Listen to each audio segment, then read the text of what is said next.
बातमी मान्सूनपूर्व पावसाची। उत्तर पुणे जिल्ह्यामधल्या खेड, आंबेगाव, जुन्नर आणि शिरूर परिसरामध्ये झालेल्या जोरदार पावसामुळे शेतकऱ्यांचं मोठं नुकसान झालंय।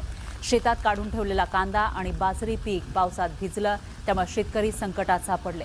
बाजारभाव कमी असल्यानं साठवणुकीसाठी ठेवलेला कांदा आता कमी दरात विकण्याची वेळ शेतकऱ्यांवर आली आहे। अचानक आलेल्या या पावसामुळे शेतकऱ्यांची मोठी धावपळ उडाली।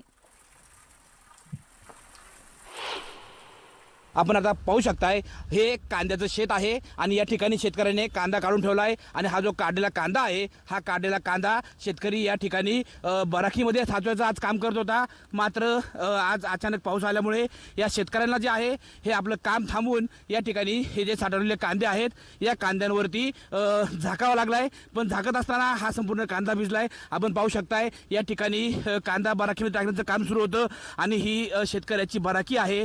या बराकीमध्ये शेतकरी हा कांदा साचवत होता। मात्र अचानक पाऊस आल्यामुळे शेतकऱ्याला हे काम थांबून हे कांदे झाकावे लागलेत। असं असलं तरी झाकण्याला वेळ लागल्यामुळे शेतकऱ्याचे हे कांदे भिजलेत, त्यामुळे शेतकऱ्याचं मोठ्या प्रमाणात नुकसान होणार आहे। त्याचबरोबर या भागामध्ये बाजरीच्या पिकाचीही काढणी सुरू आहे, त्यामुळे बाजरीसुद्धा जी काढलेली बाजरी आहे, शेतकऱ्यांनी जी बाजरी आपल्या शेतात काढून ठेवली होती, ती बाजरीसुद्धा या ठिकाणी भिजली आहे। आपल्यासोबत या ठिकाणी काही शेतकरी आहेत। दादा, काय सांगाल? खरं तर तुम्ही कांदा भरत होते, मात्र अचानक पाऊस आला आणि कांदा भिजलाय, बराकीत साठवण्याचं काम तुम्हाला थांबवावं लागलंय। गेले 2 दिवस आम्ही कांदा भरत आहे। आज 35 ते 38 मजूर होते आणि 6 पुरुष माणसं कांदा भरत होती।